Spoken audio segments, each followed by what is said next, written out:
So we've covered what is happening in the index space, the growth and the performance edge. Now let's take a look at the how and the why. Here I want to shed some light on 3 reasons behind indexing's edge: professionalization, cost, and the odds of picking a winning stock. All 3 of these whys are well documented in academia and enduring global themes we don't see disappearing anytime soon. First, let's start with professionalization. Here, I'm talking about the growth and dominance of professional fund managers in investment markets.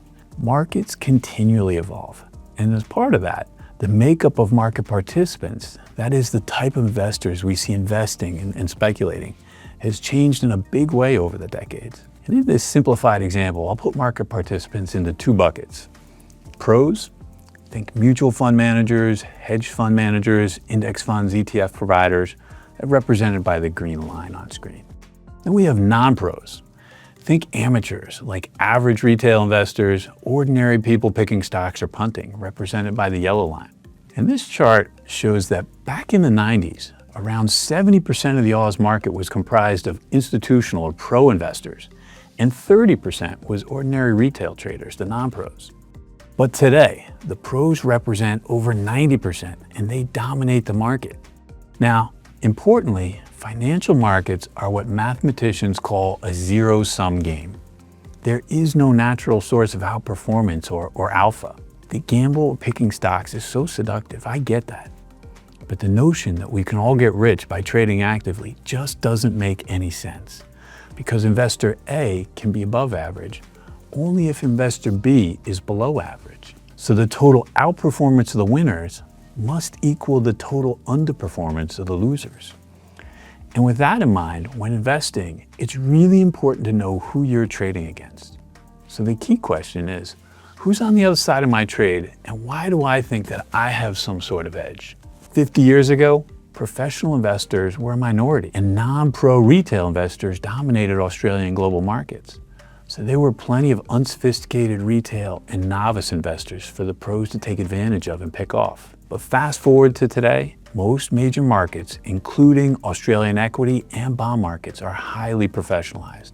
Over 90% plus are pros, as amateur investors have increasingly shifted to professional funds and ETFs over the decades.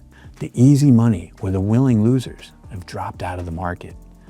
And with fewer amateur underperformers, there's less outperformance or alpha for the active managers. So the big problem for active managers today is they're no longer buying and selling with amateurs. That's why the sun is set on the average active manager. In essence, active is getting harder every year as the market comes to be more and more dominated by pro investors. And I'll bring that to life with an analogy. Professionalization of financial markets looks a lot like my friendly neighborhood poker game among mates of varying skills. The beginners lose early in the night, they hand over their money and they get forced out of the game. And that doesn't mean the game gets any easier for the remaining card sharps. It actually becomes harder as the evening progresses, because the remaining players are the best ones. Well, it's midnight at the poker party. That's why the stock market's getting harder to beat, and the tide of indexing continues to rise. And if you're that unlikely to beat the market with active, you might as well own the whole market with index funds and ETFs and get more of your full share of market returns. Next, let's talk about why number 2, cost. I like to think of cost as indexing's superpower. All investors, active and index, are subject to the cost of investing in the market. These costs include things like management fees, spreads, research budgets, tech, and taxes. These costs can be high, and they eat away at your returns over time. The higher the investment cost, the higher the odds of market underperformance. The cost edge powering indexing is actually based on some simple grade school math. The concept is this: all investors collectively own the market. So what rate of return do all investors collectively get? That's the market rate of return. Some can outperform, but that means some will have to underperform too. Remember that zero-sum game. Unfortunately, investors do have costs in getting that market rate of return. So collectively, they don't get the market return. They actually get something less. And for high-cost active, it's significantly less. And this chart shows the management expense ratio for index, that's the green line, and active, that's the yellow line. And these are funds right here in Australia. Average Australian active fund costs approximately 0.9%, or just under 1% a year. And the average Australian index fund, or ETF, costs only about 0.2% a year.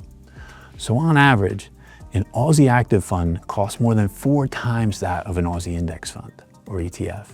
And I like to think of this as most Australian index investors having a head start over the equivalent active fund investors every year. And that cost difference may not seem like much over the course of 1 year, but to highlight how cost can really impact you, in a 2018 analysis by the Australian Productivity Commission, they found that an increase of just 0.5% can cost a typical full-time worker around 12% of their super balance, or $100,000 at retirement. This could be the difference between retiring early or having to work an extra 2 or 3 years. So while a few active managers can beat the benchmark, the average active manager has not. This is why low cost is such a huge advantage for indexing. The best chance most investors have at maximizing their returns over the long term lies in minimizing costs, which is totally within their control. Ultimately, the less you pay in fees, the more what you earn stays in your account right where it belongs. It's time for why number 3, the odds of picking a winning stock. When it comes to active stock picking, selecting a winning stock is actually much harder than a 50-50 proposition. When you look at the long-term historical equity index charts like the ASX 300 moving up and to the right, doubling just about every decade, including the occasional recession, it's easy to forget that the individual stocks underpinning the benchmark don't move as a unified block. Individually, those 300 stocks are moving all over the place, some up and some down. When I first came to Wall Street, like most people, I assumed that half of all stocks outperformed the market and the other half underperformed in a given year, like a bell curve. I used to think that successful active stock picking meant selecting from the top half, avoiding that bottom half, and making massive amounts of money, or alpha. I naively thought it was a 50-50 proposition. In reality, when you look at returns stock by stock, like peering inside the ASX 300 and lining up all 300 individual stock returns from the smallest to the largest, a surprising majority of the 300 stocks are underperforming the index average by a small bit. And importantly, there are just a handful of massive outperformers. Recently, US tech stocks like Microsoft, Google, Nvidia, Apple, or Australia's biotech giant CSL have delivered some stellar returns. But most stocks are actually expected to deliver below average returns. And what this means for investors with a well-diversified portfolio is that you should expect frequent small losses from the majority of your stocks, but a few exceptionally large gains from a tiny subset of your holdings. For active managers, it also means picking winning stocks is way more challenging than a 50-50 bet.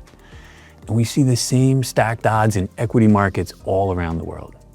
So the takeaway for investors is this: index ETFs ensure you own all these really big winners. While you do own the losers too, it's that handful of really big winners that have an outsized contribution and drive the vast majority of equity market returns.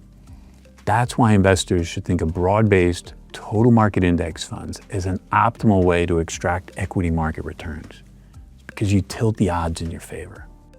And Vanguard's founder, Jack Bogle, captured the elegance of indexing brilliantly when he said, "Don't bother looking for the needle in the haystack, just buy the whole haystack."